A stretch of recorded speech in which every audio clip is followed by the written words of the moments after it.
अस्सलाम वालेकुम दोस्तों, my name is Mohammad Waqas. उम्मीद करता हूँ कि आप सब खैरियत से होंगे। दोस्तों, इस वीडियो में मैं आज आपको नाम्स एंट्री टेस्ट 2022 के सैम्पल पेपर शेयर करूँगा। अगर आप मेरे चैनल पर नए हैं तो सबसे पहले मेरे चैनल को सब्सक्राइब कर दें और साथ लगी बेल के आइकन के बटन को भी प्रेस कर दें ताकि जो भी इंफॉर्मेटिव वीडियो हो वो जल्द अज जल्द आप तक पहुँच सके।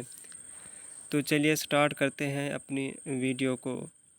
नाम्स entry test NET sample question paper part 1। दरअसल जो नाम्स का पेपर होता है वो दो पार्ट पर मुश्तमिल होता है। पहला पार्ट एकेडमिक होता है और दूसरे पार्ट में इंटेलिजेंस टेस्ट की कुछ MCQs होती हैं। उनका मेरिट में कोई हिस्सा नहीं होता। मेरिट में जो हिस्सा बनता है वो एकेडमिक MCQs का होता है। सबसे पहले आपने अपना नेम लिखना होता है, उसके बाद रोल नंबर, उसके बाद CNIC।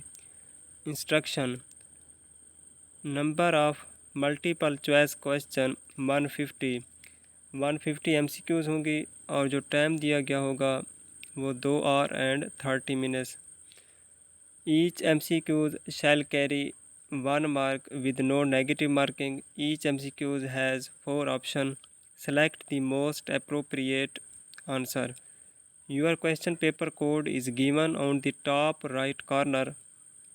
दरअसल जो क्वेश्चन पेपर होते हैं वो 4 कोड के होते हैं, इसलिए जो कोड आपके पेपर पर मेंशन होगा वो कोड आपने बबल शीट पर लिखना होता है। Use question paper booklet for rough work. Rough work के लिए आप क्वेश्चन पेपर इस्तेमाल कर सकते हैं। Avoid cutting, overwriting and erasing on the answer sheet. Fill the answer sheet with black blue ball point only. आपने अपने साथ ब्लैक या फिर ब्लू बॉल पेंट साथ लेकर जाना होता है जो बबल शीट होती है उसको फिल करने के लिए। फर्स्ट ऑफ ऑल बायोलॉजी की MCQs दी गई हैं। तकरीबन 5 से 6 MCQs उन्होंने दी हैं नम्स वालों ने एज अ प्रैक्टिस के तौर पर। Chief material present in the cell wall of plant, fungal and prokaryotic cell is. I think इसका आंसर जो होगा वो पॉलीसेकेराइड्स है। Most abundant organic compound in mammalian cell. Mammalian cell में जो मोस्ट अबंडेंट ऑर्गेनिक कंपाउंड है वो कौन सा है? इसका जो आंसर है वो है प्रोटीन। अगर यहाँ पर वो इनऑर्गेनिक की बात करता देन वाटर होता है, क्योंकि जो वाटर है वो 70% होता है। In human digestive system chylomicrons are formed by the combination of. जो साइक्लोमाइक्रोन्स होते हैं वो किसके कम्बिनेशन से बनती हैं? वो बनते हैं फैट्स एंड प्रोटीन्स। जो बी आंसर है वो राइट है। Myofibrils within the muscle fibers contain thick and thin filaments made up of dash respectively।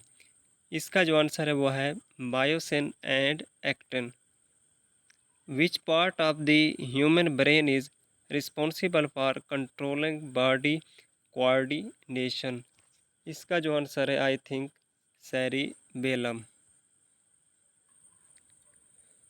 उसके बाद जो नेक्स्ट पोर्शन है वो है chemistry. 1 mole of any substance contain dash particles. इसका जो आंसर है 6.02 multiply by 10 raise to power 23। Which of the following orbitals will be filled first then 4p। मतलब वो कह रहे हैं 4p जो ऑर्बिटल है उससे पहले कौन सा ऑर्बिटल फिल होगा। आई थिंक इसका जो आंसर वो है 3d। Asterisk buffer consist of. Asterisk buffer किस पर मुश्तमिल होता है? ये जो इसका आंसर है weak acid and salt of it with strong base, मतलब बीटा आंसर इसका राइट है।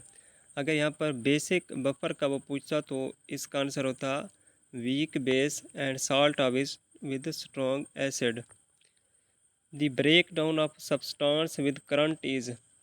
करंट की मदद से जब हम सब्सटेंस को ब्रेक डाउन करते हैं तो इस अमल को क्या कहते हैं? इसका आंसर है इलेक्ट्रोलाइसिस, चार्ली आंसर। इसके बाद जो पोर्शन है वो है physics. The product of force and time is equal to. I think इसका जो आंसर है वो है चेंज इन मोमेंटम।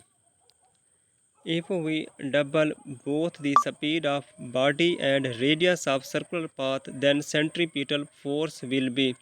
वो कह रहा है अगर हम स्पीड को भी डबल कर दें और रेडियस को भी डबल कर दें देन सेंट्रीपिटल फोर्स क्या होगी। सेंट्रीपिटल फोर्स जो है वो स्पीड के स्क्वायर के डायरेक्टली प्रोपोर्शनल है और रेडियस का इन्वर्सली प्रोपोर्शनल है, इसलिए इसका जो आंसर होगा वो होगा double. Time period of vibrating body is independent of. इसका जो आंसर है वो है एम्पलीट्यूड।